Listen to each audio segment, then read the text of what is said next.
The summer of 1952 brought terror to American families. Polio swept across the nation in the worst outbreak in history. Nearly 58,000 cases were reported. More than 3,000 people died. Thousands more were left paralyzed. Parents kept their children indoors. Swimming pools closed. Movie theaters shut down. An invisible enemy had arrived, and no one knew how to stop it. This is the story of one family that faced that enemy. The Harrington family of Cedar Rapids, Iowa, and their daughter Susan, who was 7 years old when polio changed everything. Cedar Rapids, Iowa, June 1952. Cedar Rapids was a typical American town in the summer of 1952. Tree-lined streets, white picket fences, children playing outside until the streetlights came on.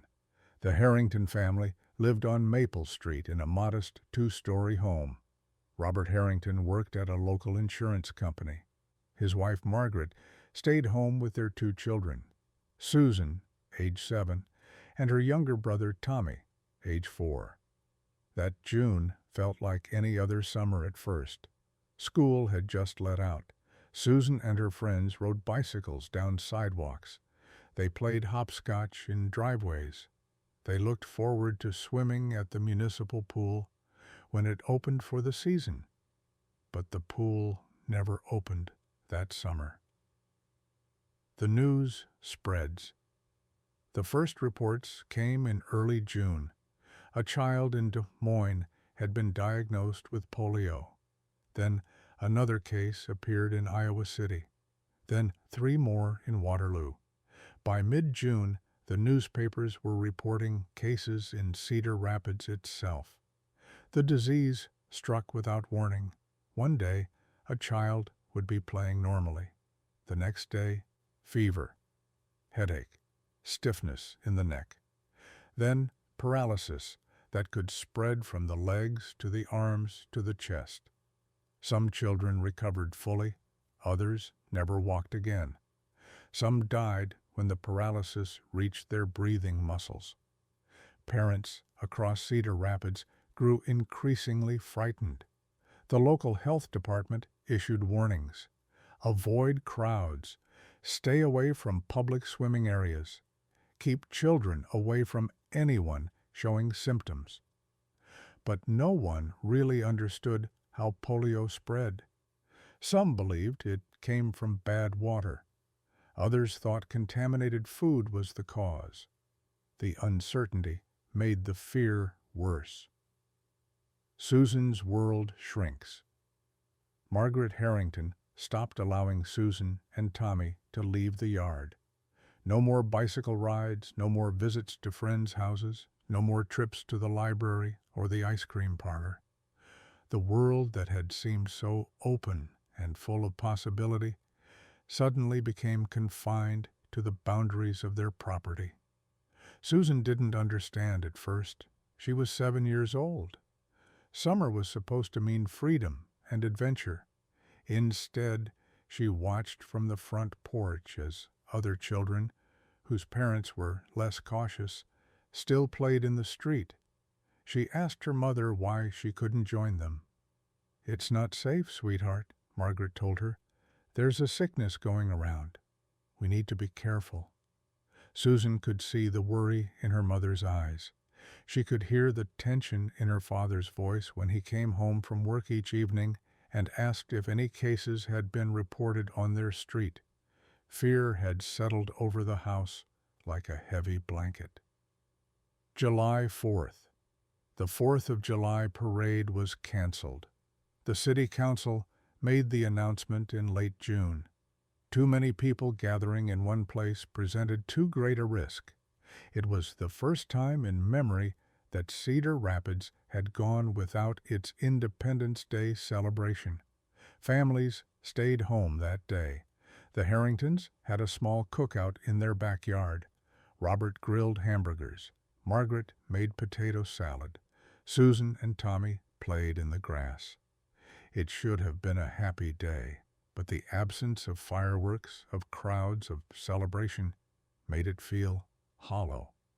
That evening, as darkness fell, Susan heard ambulance sirens in the distance. She watched her mother's face go pale. Her father stepped outside and spoke quietly with a neighbor over the fence. Later, Susan learned that a child 3 blocks away had been taken to the hospital with polio symptoms. The disease was getting closer. The symptoms begin. It was a Tuesday morning in mid-July when Susan woke up feeling strange. Her head hurt. Her neck felt stiff. She told her mother she didn't want to get out of bed. Margaret Harrington's heart stopped for a moment.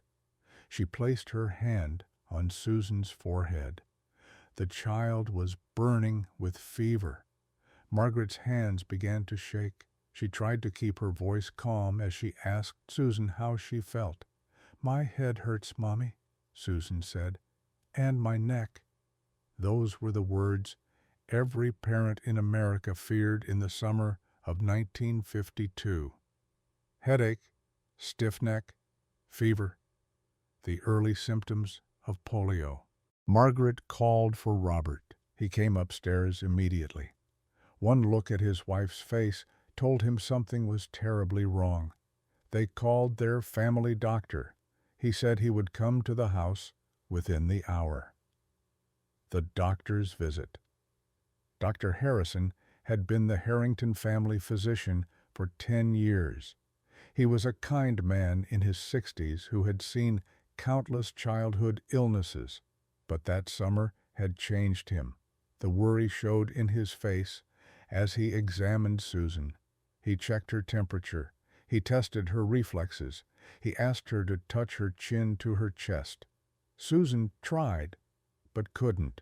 The movement caused pain. Dr. Harrison's expression remained carefully neutral, but Margaret could read the concern in his eyes. "We need to take her to the hospital," Dr. Harrison said quietly. "They have equipment there to run proper tests." Margaret felt her knees go weak. Robert steadied her with his hand. They both knew what this meant. The hospital in Cedar Rapids had opened a special polio ward in June. It was where all suspected cases went. Mercy Hospital. Mercy Hospital had become a place parents dreaded. The polio ward occupied an entire floor. Nurses moved through hallways in masks and gowns. Doctors worked around the clock trying to save children whose bodies were betraying them. Susan was admitted that afternoon. The nurses were efficient but kind. They settled her into a bed in a room with 3 other children. All of them showed symptoms. All of them were frightened. Some had parents sitting beside their beds. Others were alone because visitors were restricted to prevent spread of infection. Margaret and Robert were allowed to stay only briefly. Hospital policy limited exposure. They stood beside Susan's bed, trying to smile, trying to be brave for their daughter. Susan looked so small in that hospital bed, so vulnerable. "Will I be able to walk, Daddy?" Susan asked. Robert's voice caught in his throat. "The doctors are going to take good care of you, sweetheart. You're going to be just fine." He hoped it was true. He prayed it was true, but he had no way of knowing. The waiting. The next 48 hours were the longest of the Harringtons' lives. They stayed by the phone at home. They called the hospital every few hours for updates. The news was always the same. Susan's condition was stable. The doctors were monitoring her closely. They would know more soon. Margaret barely slept. She sat in Susan's empty bedroom and looked at the toys scattered on the floor, the dolls, the coloring books, the life of a 7-year-old girl frozen in time, waiting to see if it could continue. Robert tried to maintain normalcy for Tommy. He took the boy to the backyard to play. He read him stories at bedtime. But his mind was always at the hospital, with Susan wondering if her legs would still work when this was over. On the second day, Susan's fever broke. The stiffness in her neck began to ease. She was able to move her legs. The paralysis that everyone feared never came. The diagnosis. Dr. Harrison came to the house on the third day. Susan had been fortunate, he explained. She had contracted a mild case of polio. The virus had not attacked her motor neurons severely. She would recover fully with rest and care. She could come home in a few days. Margaret wept with relief. Robert had to sit down, his legs suddenly unable to support him. Their daughter had been spared the worst of this terrible disease. But their relief was complicated by guilt. They knew other families on their street, in their neighborhood, across the city, were not as fortunate. Children were dying. Children were being fitted for leg braces and wheelchairs. Children were being placed in iron lungs, massive machines that breathed for them when their own muscles could no longer function. Susan comes home. Susan returned home on a Friday afternoon. She was weak and tired, but she could walk. She could move her arms and legs. She was alive and whole. Margaret set up a bed for her on the living room couch so she could rest comfortably and be close to the family. Neighbors came by with food and flowers. They stood on the front porch. No one entered the house for fear of contagion and expressed their relief that Susan had recovered. But their faces showed the strain of that terrible summer. Everyone knew someone whose child had not been as lucky. The girl in the iron lung. A week after Susan came home, Margaret took her to visit a neighbor's daughter who had not recovered. Emily Morrison lived 4 houses down. She was 9 years old. She had been Susan's babysitter before the epidemic began. Emily was in an iron lung. The massive metal cylinder enclosed her body from the neck down. It breathed for her, expanding and contracting her paralyzed chest muscles mechanically. Only her head protruded from the machine. A mirror was angled above her face so she could see the room around her. Margaret had prepared Susan for what she would see, but nothing could fully prepare a 7-year-old for the sight of a friend trapped inside a machine. Susan stood in the doorway of Emily's bedroom, her eyes wide, her hand gripping her mother's tightly. Emily saw her in the mirror. "Hi, Susan," she said. Her voice was weak but cheerful. "I heard you got polio too." Susan nodded, unable to speak. She moved closer to the iron lung. The machine made a rhythmic whooshing sound as it pumped air in and out. Emily's face looked pale against the white pillow supporting her head. "I'm glad you're okay," Emily said. "You're one of the lucky ones." Susan didn't feel lucky. She felt guilty. Why had she recovered when Emily hadn't? Why could she walk when Emily couldn't even breathe on her own? These were questions too big for a 7-year-old to process. The epidemic continues. Through August, the epidemic raged across America. Cedar Rapids saw new cases almost daily. The hospital polio ward filled beyond capacity. Churches held prayer vigils. Schools delayed their fall opening. Life remained suspended in fear. The Harringtons stayed isolated. Margaret still wouldn't allow Susan or Tommy outside the yard. Robert came home each evening with updates about which families had been affected. The list grew longer each week. A boy from Susan's 2nd grade class died in early August. His name was Michael Peterson. He was 8 years old. His funeral was attended by only immediate family. Even in death, the fear of contagion kept people away. Susan didn't fully understand death yet, but she understood that Michael wouldn't be in class when school started. She wouldn't see him on the playground. He was gone because of the same disease she had survived. That knowledge weighed on her in ways she couldn't articulate. September. By September, the epidemic began to slow. The number of new cases declined. The weather turned cooler. Fall arrived with its promise of new beginnings. Schools reopened, though with strict health protocols. Children had their temperatures checked each morning. Anyone showing symptoms was sent home immediately. Susan returned to school in late September. Walking into her classroom felt strange. Desks that had been filled in June now sat empty. 3 children from her class had contracted polio. Michael Peterson had died. Jenny Walsh was still in the hospital. Billy Henderson had recovered, but wore leg braces now and walked with crutches. The teacher, Mrs. Anderson, addressed the class that first day.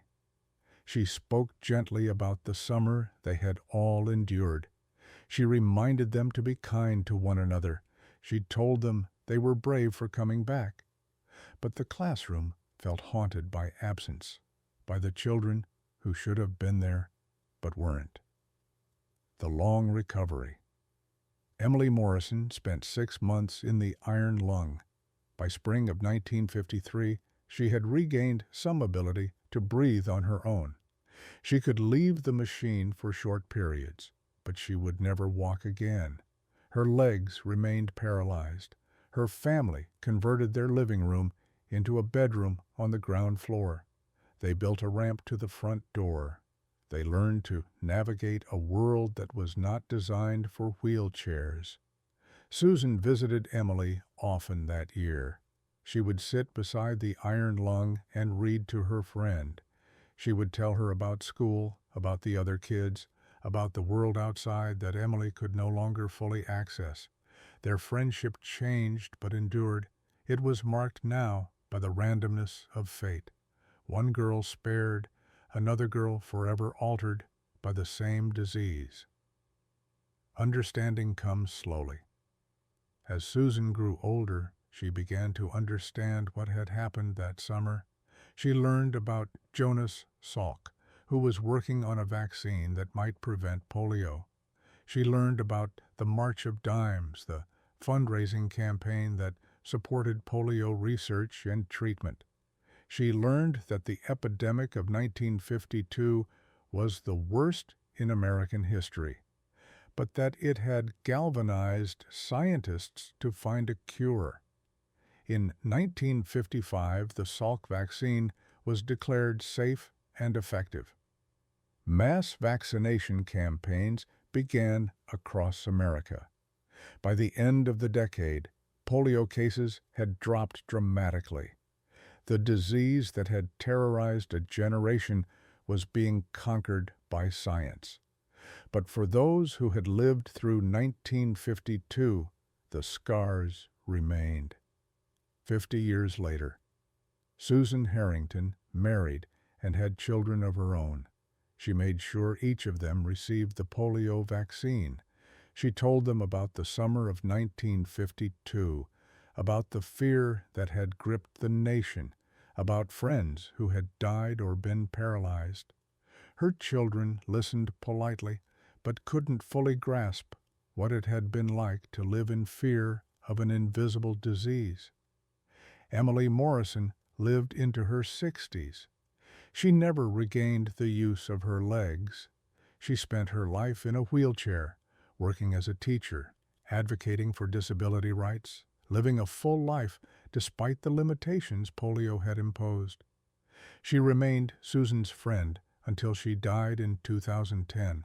When Susan attended Emily's funeral, she found herself thinking about that summer again.